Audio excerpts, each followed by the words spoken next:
Honorable Member Ramendra Nayan Kulta.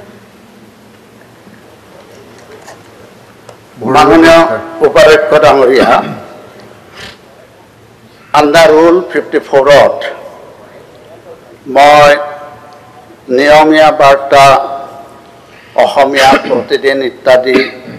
কাকতত প্ৰকাশিত মৰা ভৰলু পৰিষ্কাৰ কৰাৰ দাবীত বিক্ষোভ চেভ ভৰলু অভিযান মাননীয় উপাধ্যক্ষ ডাঙৰীয়া গুৱাহাটীৰ মাজমজিয়াত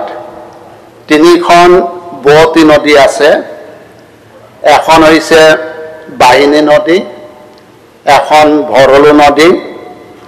আৰু এখন হৈছে মৰা ভৰলু নদী আৰু এই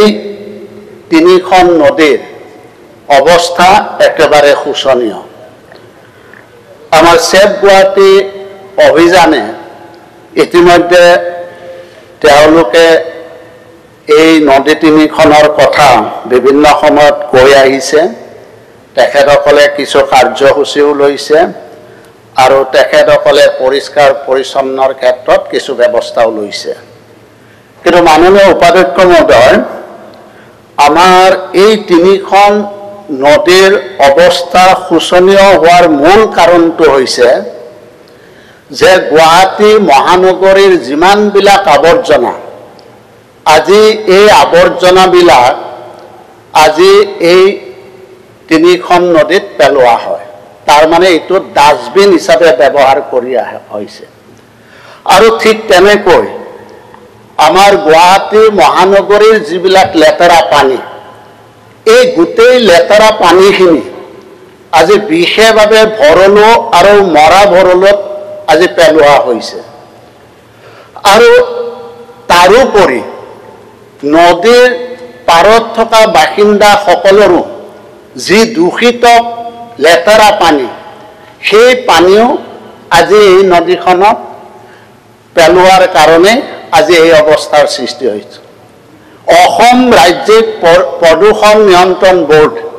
এটা সমীক্ষা চলাইছিল ভাৰতবৰ্ষৰ যিমানখিনি নদী আছে এই নদীবিলাকৰ ভিতৰত আটাইতকৈ প্ৰদূষিত নদী হৈছে ভৰলু মৰা ভৰলু নদী এতিয়া গুৱাহাটী পৌৰ নিগমে মাজে মাজে পৰিষ্কাৰ কৰে কিন্তু সেইটো ওপৰে ওপৰে কৰা হৈছে ভালদৰে পৰিষ্কাৰ কৰা হোৱা নাই আজি এই নদী কেইখনত আজি প্লাষ্টিকো পেলোৱা হৈছে গতিকে আজি আমাৰ বিশেষভাৱে ভৰলু আৰু মৰা ভৰলু নদীৰ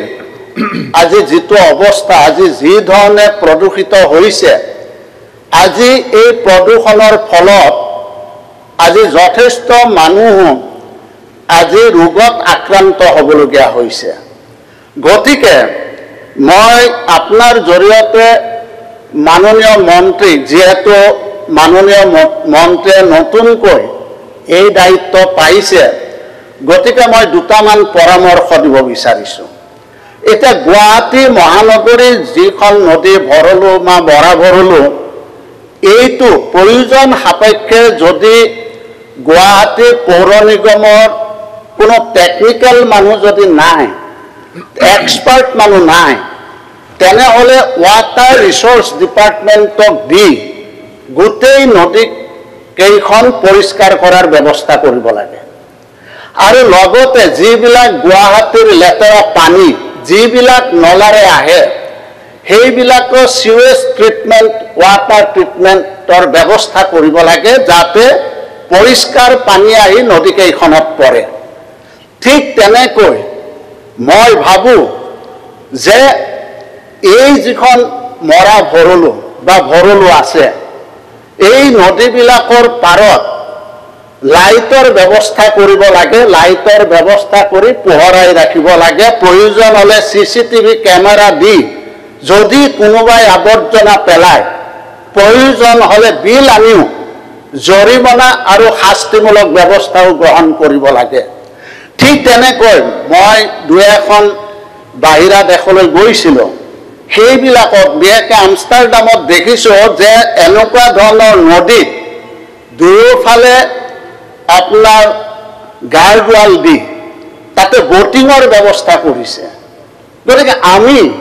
তেনেকুৱা কিছুমান ঠাই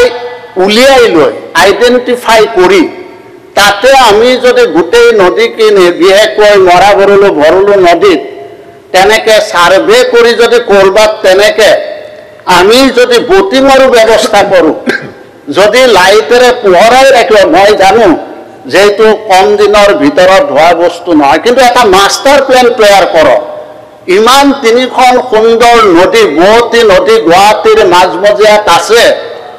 আজি এইটো পৰ্যটনৰ আকৰ্ষণৰ কাৰণেও আমি ব্যৱস্থা ল'ব পাৰোঁ। গতিকে তেনেধৰণে মই ভাবোঁ প্ৰয়োজন হ'লে মাননীয় মন্ত্ৰী মহোদয়ে আজি ইয়াতে যদি water resource department, tourism department, GMC, pollution board গোটেইখিনিক লৈ প্ৰয়োজন হ'লে এটা কোঅৰ্ডিনেশ্যন কমিটি কৰি লওক আৰু কোঅৰ্ডিনেশ্যন কমিটি কৰি আমাৰ যিখিনি এক্সপাৰ্ট আছে প্ৰয়োজন হ'লে বাহিৰৰ পৰা এক্সপাৰ্ট আনি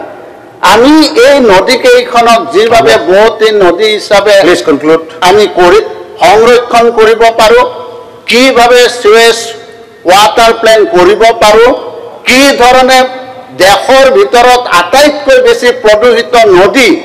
এই নদী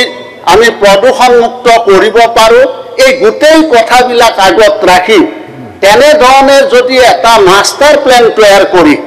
যদি তেনেধৰণে আগবাঢ়ে, মই ভাবোঁ যে এই